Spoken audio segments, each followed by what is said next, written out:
Hey, what's up, everybody? Welcome back, Don's Hot Rod Garage.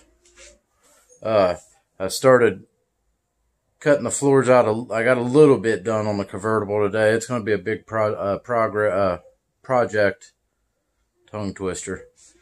So, and I'm not in no real hurry. I just wanted to get the initial cut, and if you guys have ever separated spot welded metal on these GM cars, I mean, you got to fight for it. Some come apart easy and some come apart real tough. They got a real good on that one. Plus you're mixing in rust and dust and heat and whatever else you're dealing with. So it was hot today. We got a little cover, like a little, I don't know, it's not a tent, it's like a little canopy you sit up, when you're hanging out outside. And I rolled the car out underneath that to work on it. And I had to take the door panels off of it. I had to basically go around all the perimeter of the floor and scrape out all the old seam sealer and stuff like that, and just kind of get a game plan. Plus I kind of, jacked the body up a little bit, seeing where I like the gaps, and I put one brace down real low in the door jamb from the firewall back to the body.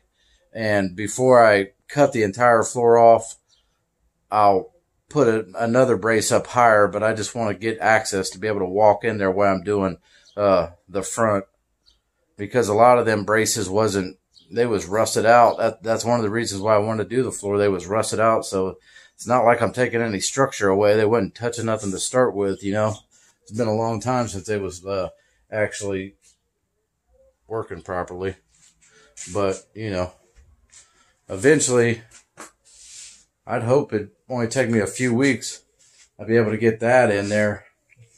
And originally, I didn't want to do the rocker panels, but the more that I look at this car and the more that you get in there and start beating around, and little sections it just falls off. I mean, everything's brittle, but I have rocker panels for it. I actually even have this section in front of the quarter panel as well. So let's check it out.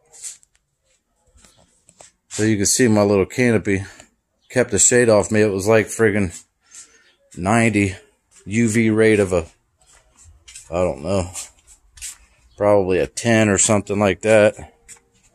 But this is what was in the passenger side floor.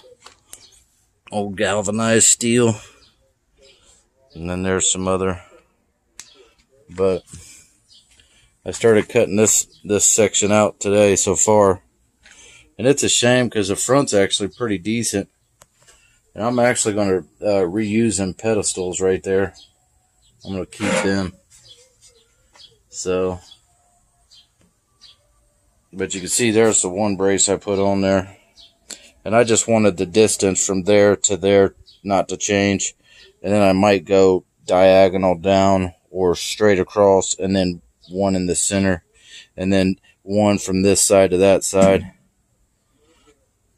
So the back floors was the worst. I mean, this side over here, I don't know if they'd patched it years ago and it just fell out, but that side was real bad. And then this side didn't look that bad, but it had all that junk there. So welcome to the life of owning an Ohio car. And here's the transmission, or the transmission tunnel, pieces of the left floor, pieces of the right floor, and you can see where they had that's where they had tied in that patch. So I'm out here doing this grueling work, and my wife and kids spend all day just lounging, laughing at me. Oh well, we'll get her. And this, I obviously took a lot of this out already. I've already been breaking this stuff out. But you could see, I mean, there's layers of rust and putty. This was kind of sitting right there. So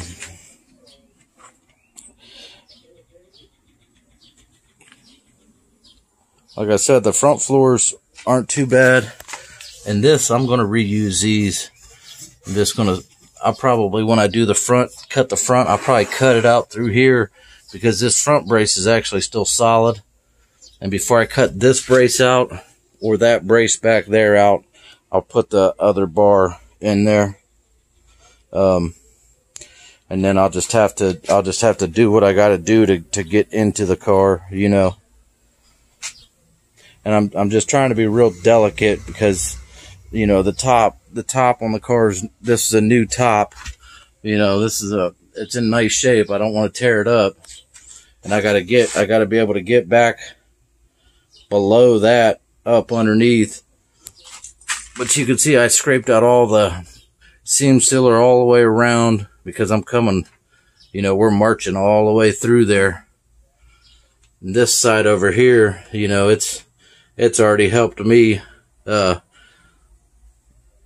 it away by Mother Nature. But they just had all this like putty in here. And a convertible's got a really bad setup. Any water that comes around the top drains through rain gutters and then comes down, and I think it's supposed to leak out through the back of the rocker panel. But once that stuff gets blocked up, you know, you're pretty much just putting any kind of moisture in here to your floor area. You know, where else is it going to go? I mean, the top seal's real nice, but anything that comes down that vinyl area, the whole way around the top, the whole way around it, it goes down in, and there's a metal rain gutter the whole way around there, and then it drains into the inside of the quarter right in front of the tire. So that's what, you know, that's what roughs out the corner sections. So I was going to try to save this brace right here because it's real solid over there, but then I see that it's got access right here, so I'll just cut right through it. And this little monster right here is what I do the trick with. Well, now it's gonna make me embarrassed. I mean, that thing right there, that's showtime. And this, I've actually modified this. These saws right here take a really skinny little short little blade, and I take a hacksaw blade, a true sawzall blade, not a hacksaw, but a true sawzall blade, and down here I put it in my bench grinder and make it fit into the opening. And that sucker right there will eat through some metal in a New York second. So that's how I'm gonna do most of it.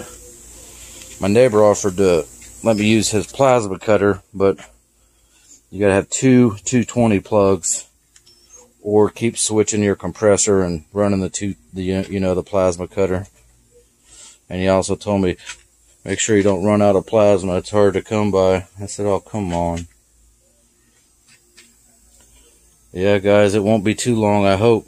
We'll be driving this bad boy. I had painted that dash maybe, I don't know, probably in 2019 maybe. I hand sanded it all down, and that's original Gypsy Red. It actually turned out real nice. So let me get this out of the way. But the door's still shut. Like I said, I mean, there ain't nothing going on there. So like I said, most of them body mounts wasn't touching anything anyways. But before I cut the big long bone back one out or disturb the front ones, I'll put the second brace through there and then run one across. And BW was telling me to just weld the doors when I go to lift it, which I don't know. It's a good idea, and I might do it if it seems like it's wanting to, you know, move on me. But at the end of the day, it's not easy work, but, you know, the only way to get through it's to get to it.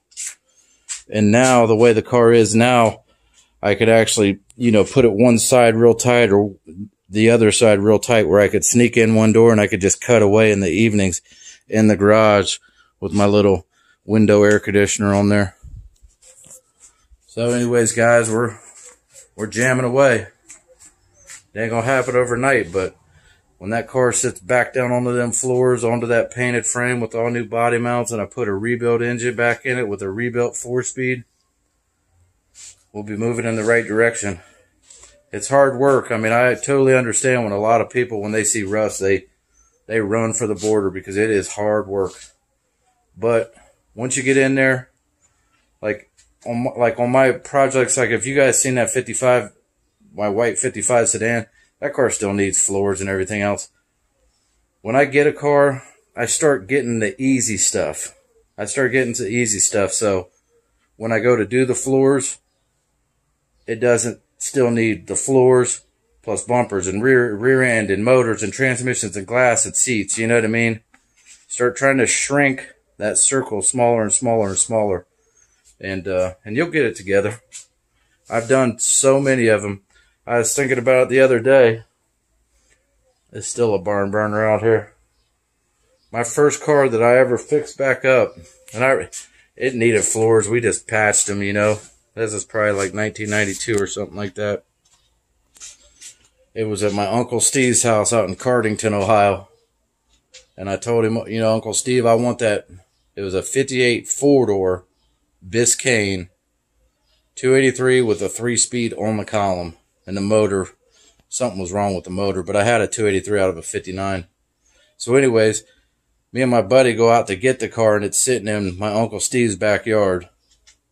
And he tells me, don't go out there. I'll help you with the tractor, you know, when I get off work. Well, what do? We're young. We drive right back to the car with the truck, bury the truck, and he gets his tractor stuck trying to pull the truck out. But that was the first car. I was literally 15 years old. It was a 58 Bel Air. And the reason that I said I even brought this up was I can remember I got that car running, and that car was so fun. 283, 3-speed on the column, and all I had was ram horn manifolds with one cherry bomb. I mean, I used to drive that around my neighborhood like a bat out of hell.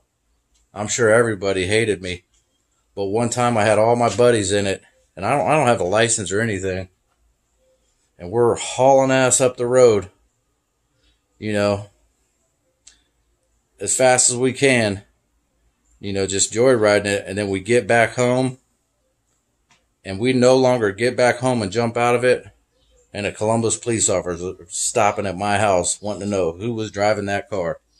I had to throw my buddy under the bus. He had a driver's license.